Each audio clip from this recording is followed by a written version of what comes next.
ईश्वरଙ୍କ वाक्य मो चरण ପାଇଁ प्रदीप और मो पथ ପାଇଁ आलुओ अटे। जोएल 2 पर्व 21 पद। हे देश भय कर नहीं, उल्लसित होई आनंद कर, कारण सदाप्रभु महत् कर्ममान करिअछंती।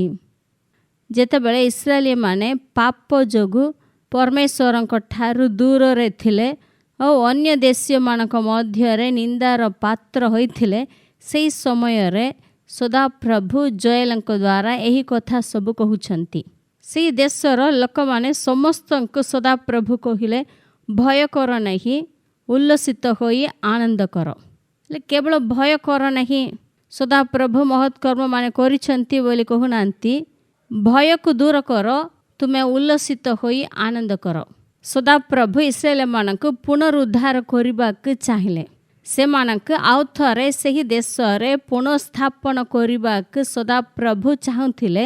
तांकर मनर इच्छा को से प्रकाश करिछंती। 22 पदर आमे टिके पढ़िबा। जदि आपण खातारे बाइबल अछि हेले काढंतु। 22 पदर आमे पढ़िबा। हे क्षेत्रस्थ पशुगण, तुम्भ माने भय कर नाही, कारण प्रांतरस्थ चराणी स्थान सबु अंकुरित हेउअछि। वृक्ष फल धरुअछि, डिम्बरी वृक्ष और द्राक्षालता आपना शक्ति प्रकाश करुअछि। सदाप्रभु आपना लोक मानक पाई महत् कर्म मान करिअछंती। जे माने सदाप्रभु मो सपक्षे अछंती, मो पाई महत् कर्म मान करिअछंती बोली विश्वास करिछंती, से माने विश्राम पाउंती। माने आराम रे ईश्वरଙ୍କ वाक्य उपरे भरोसा रखी से माने आराम रे रहिबे।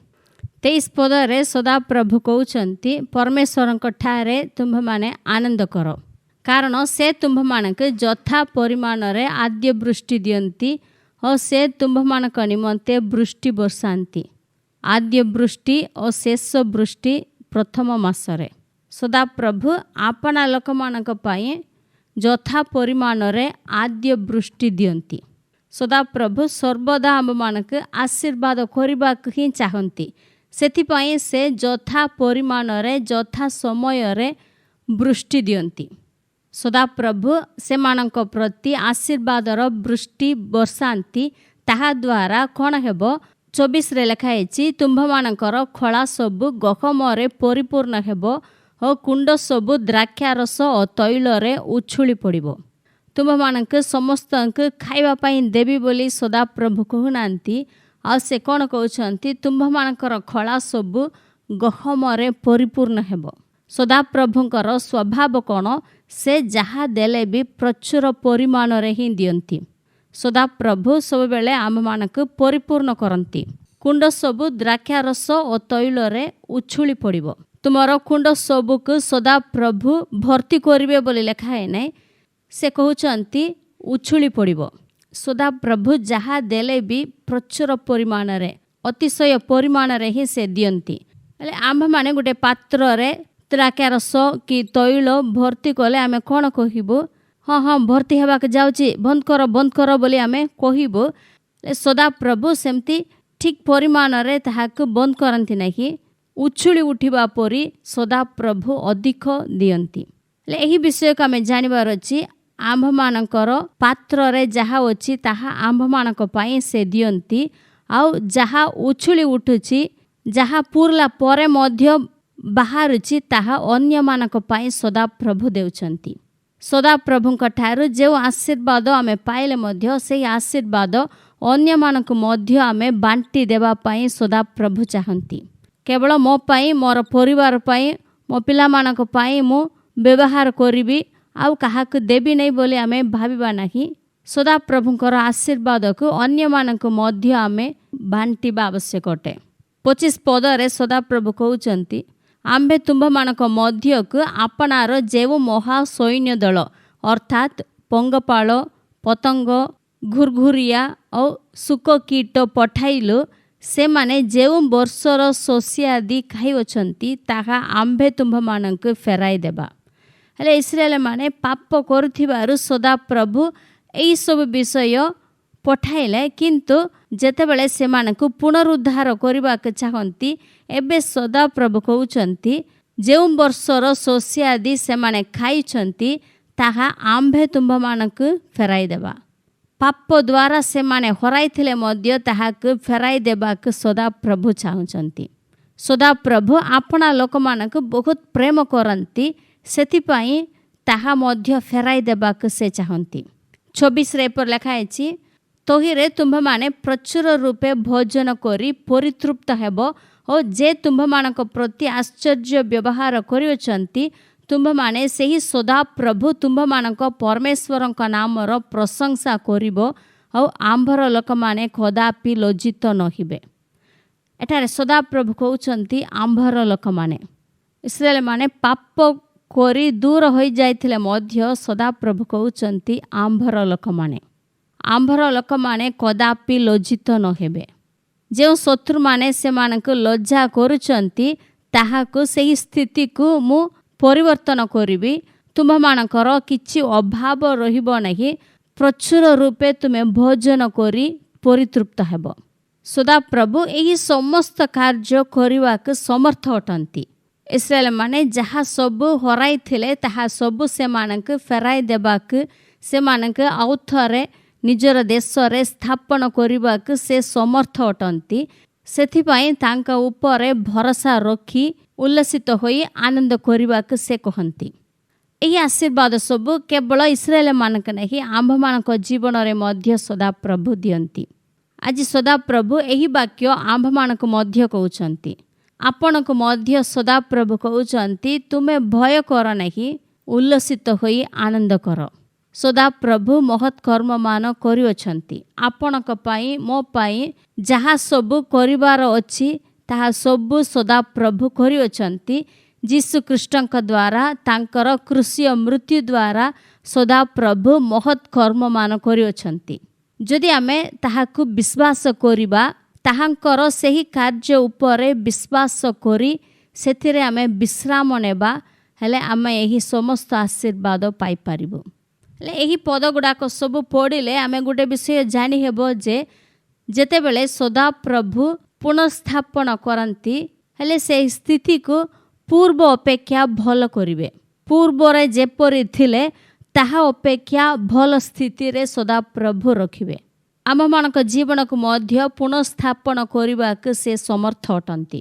ହେଲେ ଭଙ୍ଗା କାଚକୁ ସଂଶୋଧନ କରାଯାଇପାରିବ ନାହିଁ ବୋଲି ଆମମାନେ କହୁଛୁ।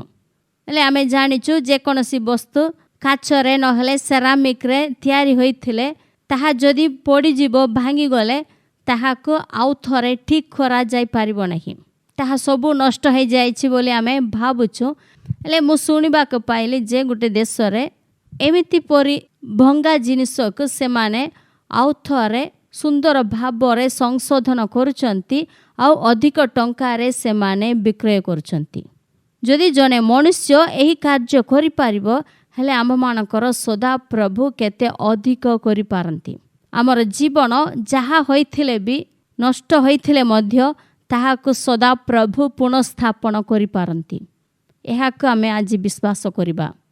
ଯଦି ଆପଣଙ୍କର ସ୍ୱାସ୍ଥ୍ୟ ଖରାପ ହୋଇଛି, ଯଦି ଆପଣ ରୋଗଗ୍ରସ୍ତ ହୋଇଛନ୍ତି, ହେଲେ ସଦାପ୍ରଭୁ ଆପଣଙ୍କର ଜୀବନକୁ ପୁନଃସ୍ଥାପନ କରିବେ। ଆପଣଙ୍କର ଶରୀରକୁ ସେ ଠିକ୍ କରିବେ। ଯଦି ଆପଣଙ୍କର ପାପ ହେତୁ କିଛି ଆଶୀର୍ବାଦକୁ ଆପଣ ହରାଇଥିଲେ ମଧ୍ୟ ସଦାପ୍ରଭୁ ତାହାକୁ ଫେରାଇ ଦେବେ। ତାଙ୍କଠାରେ ବିଶ୍ୱାସ କରନ୍ତୁ।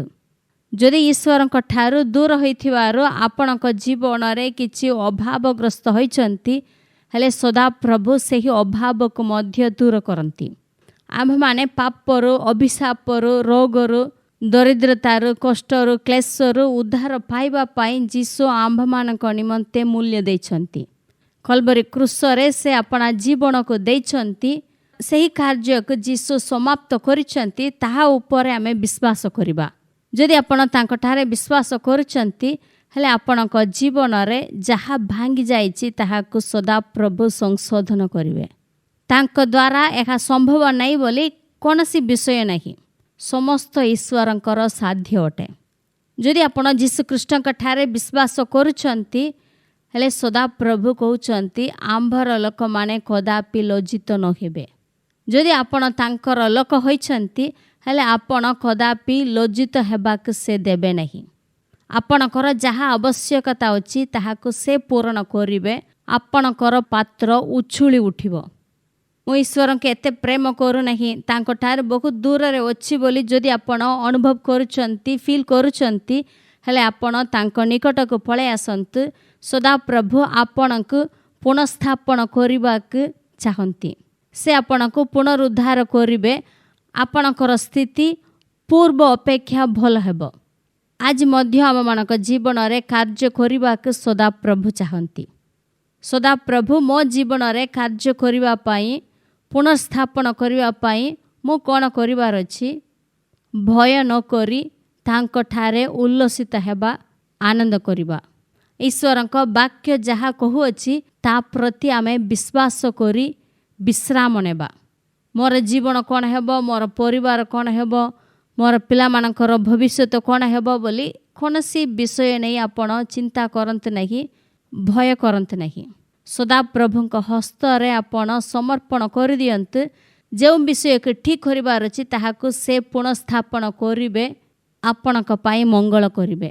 ଆସନ୍ତୁ ଆମେ ପ୍ରାର୍ଥନା କରିବା। ହେ ଆମମାନଙ୍କର ଦୟାଳୁ ପିତା ପରମେଶ୍ୱର, ତୁମର ପବିତ୍ର ମହାନାମର ଧନ୍ୟବାଦ ଦେଉଛି ବାପା। ଆମ୍ଭମାନଙ୍କର ମୁକ୍ତିଦାତା ପ୍ରିୟ ପୁତ୍ର ଯୀଶୁଖ୍ରୀଷ୍ଟଙ୍କ ନାମରେ ତୁମ ନିକଟକୁ ଆମେ ଆସିଛୁ ବାପା। ଆଜିର ଏହି ଜୀବନ୍ତ ବାକ୍ୟ ପାଇଁ ତୁମକୁ ଧନ୍ୟବାଦ ଦେଉଛୁ ପ୍ରଭୁ। ଇସ୍ରାଏଲମାନଙ୍କୁ ତୁମେ ପୁନଃସ୍ଥାପନ କରିବାକୁ ଚାହୁଁଥିଲ, ସେମାନଙ୍କ ଜୀବନରେ ପ୍ରଭୁ ମହତ୍ କାର୍ଯ୍ୟ ସବୁ କରିଥିଲ, ତାହା ସବୁ ଆମ୍ଭମାନଙ୍କ ଜୀବନରେ ମଧ୍ୟ କରିବାକୁ ତୁମେ ଇଚ୍ଛୁକ ପରମେଶ୍ୱର ଅଟ। ସେଥିପାଇଁ ଧନ୍ୟବାଦ ଦେଉଛି ବାପା। ପ୍ରଭୁ, ଯେଉଁମାନେ ଏହି ବାକ୍ୟ ଶୁଣିଛନ୍ତି, ମୋ ସହିତ ପ୍ରାର୍ଥନା କରୁଛନ୍ତି, ପ୍ରତ୍ୟେକଙ୍କୁ ତୁମେ ଆଶୀର୍ବାଦ କର ପ୍ରଭୁ। ଯେଉଁମାନେ ତୁମଠାରୁ ଦୂରକୁ ଚାଲି ଯାଇଛନ୍ତି ପ୍ରଭୁ, ପ୍ରତ୍ୟେକ ଭାଇ ଭଉଣୀମାନଙ୍କୁ ତୁମେ ଆଶୀର୍ବାଦ କର। ସେମାନଙ୍କର ପରିସ୍ଥିତି ପୂର୍ବ ଅପେକ୍ଷା ଯେପରି ଭଲ ହେବ, ଏଥିପାଇଁ ତୁମେ ସେମାନଙ୍କୁ ପୁନଃସ୍ଥାପନ କର ପ୍ରଭୁ। ଯେଉଁ ଆଶୀର୍ବାଦ, ଯେଉଁ ମଙ୍ଗଳ ବିଷୟ ସେମାନେ ହରାଇଛନ୍ତି, ତାହା ଯେପରି ସେମାନଙ୍କ ଜୀବନରେ ପ୍ରଚୁର ଭାବରେ ପୁଣି ଥର ପାଇପାରିବେ, ଏଥିପାଇଁ ତୁମେ ସାହାଯ୍ୟ କର। ସେମାନଙ୍କୁ ତୁମେ ଆଶୀର୍ବାଦ କର ପ୍ରଭୁ। ଯେଉଁମାନେ ରୋଗଗ୍ରସ୍ତ ହୋଇଛନ୍ତି, ପୀଡ଼ିତ ଅବସ୍ଥାରେ ଅଛନ୍ତି, ପ୍ରତ୍ୟେକଙ୍କୁ ତୁମେ ଆଶୀର୍ବାଦ କର। ଯୀଶୁଖ୍ରୀଷ୍ଟଙ୍କ ନାମରେ ସେମାନେ ସୁସ୍ଥତା ପାଆନ୍ତୁ ପ୍ରଭୁ। ତୁମେ ହିଁ ଆଶୀର୍ବାଦ କର ପ୍ରଭୁ। ଆମ୍ଭମାନଙ୍କ ପାଇଁ ତୁମେ ମହତ୍ କର୍ମମାନ କରିଅଛ ପ୍ରଭୁ। କଲବରୀ କ୍ରୁଶରେ ଆମମାନଙ୍କର ରୋଗକୁ ତୁମେ ଦୂର କରିଅଛ, ତାହା ଆମେ ବିଶ୍ୱାସ କରୁଛୁ ବାପା। ପ୍ରତ୍ୟେକଙ୍କୁ ତୁମେ ଆଶୀର୍ବାଦ କର, ପ୍ରତ୍ୟେକ ପରିବାରକୁ ଆଶୀର୍ବାଦ କର। ପରିବାରର ଆବଶ୍ୟକତା ତୁମେ ଯୋଗାଅ ପ୍ରଭୁ। ଆମ୍ଭର ଲୋକମାନେ କଦାପି ଲଜ୍ଜିତ ନହେବେ ବୋଲି ତୁମେ କହୁଅଛ। ତୁମର ଏହି ସତ୍ୟ ବାକ୍ୟ ପାଇଁ ତୁମକୁ ଧନ୍ୟବାଦ ଦେଉଛି ବାପା। ଆମ୍ଭମାନେ ତୁମର ଲୋକ ହୋଇଛ। ଆମ୍ଭମାନେ ପ୍ରଭୁ ଲଜ୍ଜିତ ହେବାକୁ ତୁମେ ଦେବ ନାହିଁ ପ୍ରଭୁ। ତୁମେ ଆମ୍ଭମାନଙ୍କର ଗୌରବ ଆଉ ଆମ୍ଭମାନଙ୍କର ମସ୍ତକ ଉଠାଇବାର ଈଶ୍ୱର ଅଟ। ସେଥିପାଇଁ ଧନ୍ୟବାଦ ଦେଉଛି ବାପା। ପ୍ରଭୁ, ଆମ୍ଭମାନେ ଲଜ୍ଜିତ ହେବା, ବିଫଳ ହେବା ତୁମର ଇଚ୍ଛା ନାହିଁ। ଆମ୍ଭମାନେ ଯେପରି ସମସ୍ତ ପରିସ୍ଥିତିରେ ଜୟଲାଭ କରିପାରିବୁ, ତୁମର ଆଶୀର୍ବାଦରେ ଦିନକୁ ଦିନ ବୃଦ୍ଧି ପାଇପାରିବୁ, ଏଥିପାଇଁ ଆମମାନଙ୍କୁ ତୁମେ ସାହାଯ୍ୟ କର। ସଙ୍ଗେ ଥାଇ ତୁମେ ଉପକାର କର, ମଙ୍ଗଳ କର। ଏହି ପ୍ରାର୍ଥନା ନାଜରେତୀୟ ଯୀଶୁଖ୍ରୀଷ୍ଟଙ୍କ ନାମରେ ମାଗିଲି, ଆମେନ୍। ଆସନ୍ତୁ ଏହି ପଦଟି ହିନ୍ଦୀରେ ଥରେ ପଢ଼ିବା।